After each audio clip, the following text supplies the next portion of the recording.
Hi, I'm Dr. Lori Schwartz-Reichel. My career began in music education where I learned the importance of a key change, a shift, in the tonal center of a piece of music, often used to inject energy or produce significance. Eventually, I realized the impact of making key changes in all areas of my life and the desire to help others do the same. Making key changes can be difficult.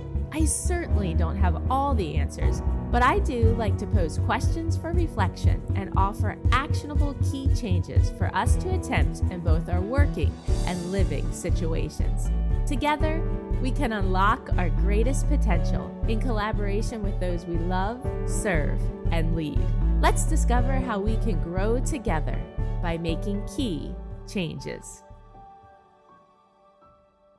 We are nearing the end of January. The month has gone by in a blink of an eye. I am sure you have had many commitments to fulfill and decisions to make in this first month of the new year. I know I have. Along with all our work responsibilities, my husband and I have been flooded with our children's responsibilities. My son started his winter baseball workouts twice a week and is continuing with his basketball practices and games. He's also maintaining his piano practicing and occasional homework.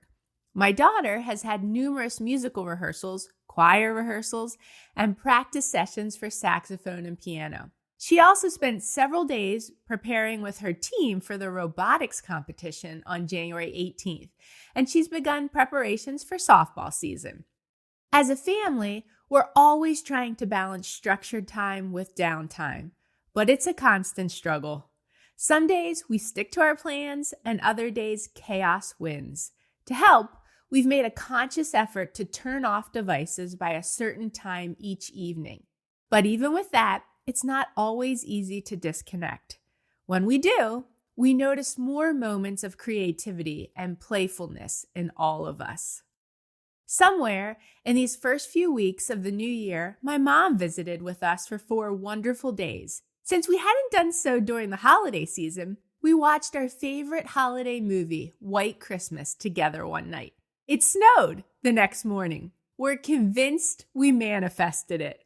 When I was a kid, my mom always made homemade waffles on snow days, so we did the same for her on Saturday morning to keep the tradition alive. My work hit the ground running in January. On January 6th, registration for the Confidence Camp for Kids opened. After launching the camp for 1 week last summer, I am offering 2 weeks this summer. Families can choose 1 week or both weeks. The week of June 22nd to the 26th still has plenty of space available, while the week of June 15th through the 19th is filling much more quickly. Registration will remain open until each week reaches capacity. On January 9th, I launched the Confidence Retreat, welcoming 30 incredible women for an intimate day of reflection, learning, movement, and joy. The idea grew from the kids' camp. Adults kept saying, "I want to go too." So once the first year of camp ended, I began planning a one-day version for adults. The retreat was filled with learning sessions, meditation, music, art, yoga, health, self-care, and delicious food. Anyone interested received a massage, too. We had an expert panel session on perimenopause. We also had learning sessions on motivation, change, and burnout.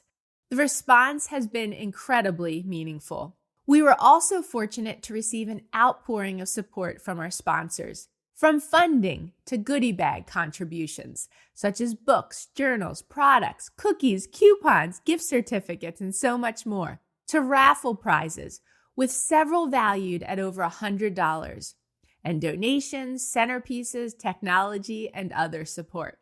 As the founder and host, it was an overwhelming day, but one filled with promise, positivity, and hope for the year ahead. It was a reminder to believe in yourself. If you listened to last week's episode, number 102, Advocate for What You Believe in, you know that my children's school system has proposed eliminating elementary instrumental music and chorus. I spent time last week reading, writing, and speaking out on this topic. A few years ago, I wouldn't have had the knowledge, skills, or confidence to do so on such public platforms.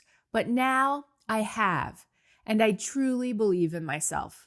In just the first few weeks of 2026, I've also received several invitations to serve as a keynote speaker on topics ranging from burnout to what success really means and the transformative power of confidence.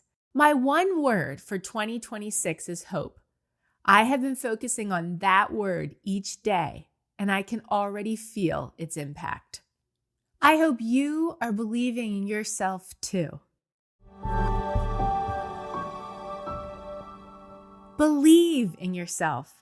Have the confidence to follow through on your ideas and dreams, even when they feel big, messy, or unfinished. The people meant to support them will find you. They'll join you when the timing is right. And remember, you won't be everyone's cup of tea. And that's more than okay.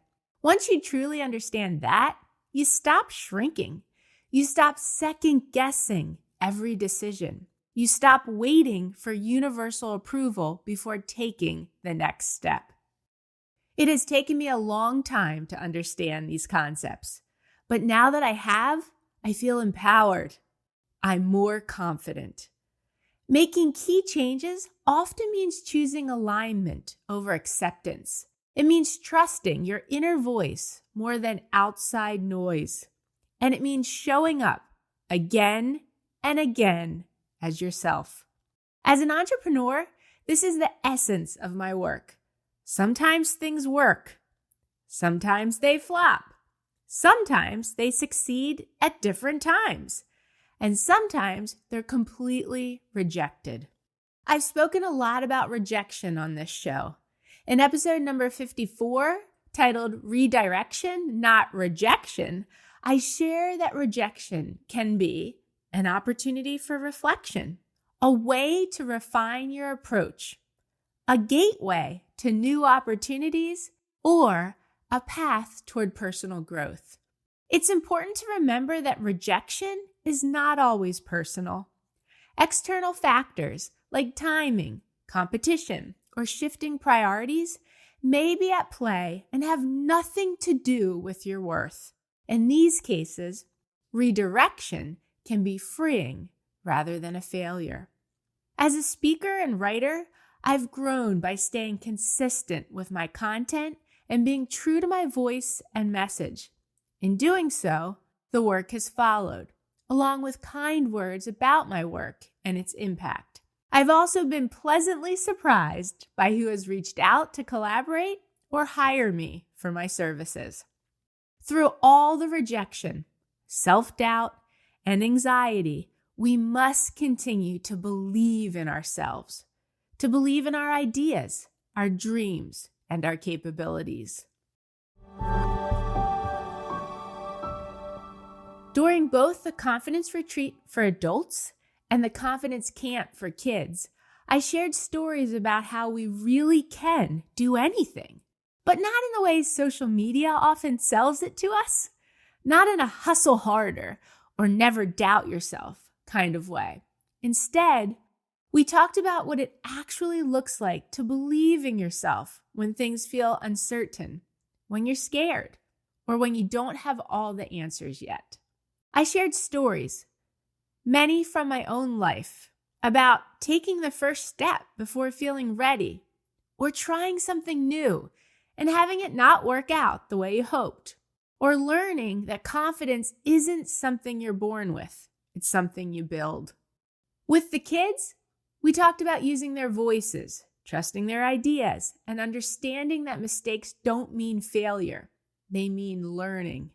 With the adults, the conversations went deeper.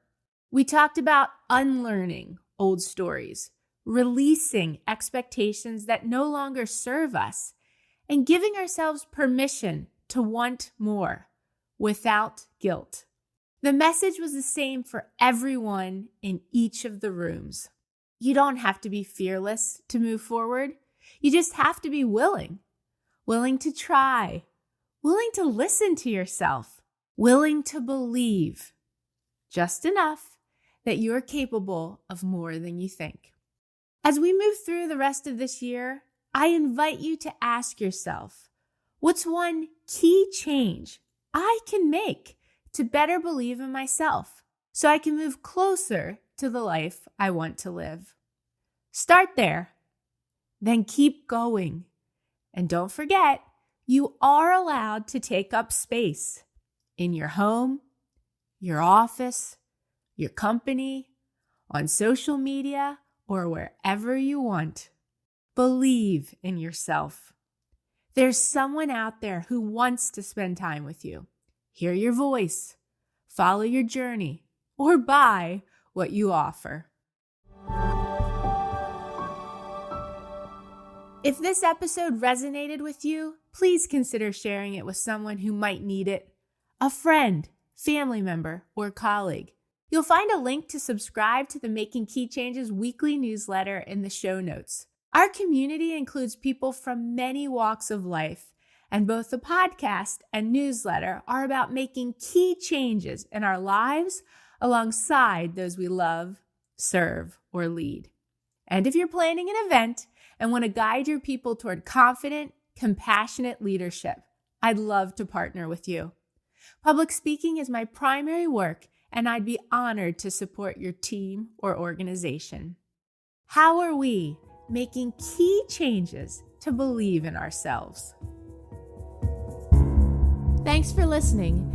If you haven't done so yet, please consider rating and reviewing the Making Key Changes podcast on the Apple Podcast app. If you found this episode helpful, please consider sharing it with others and joining me again next week. In my coming episodes, I'll discuss topics that are most passionate to me, along with things I've been researching or areas of my life I have changed or want to change. You can learn more about me on my website, makingkeychanges.com. Feel free to message me through there or reach out on social media. I'd love to hear from you and learn about what key changes you hope to make.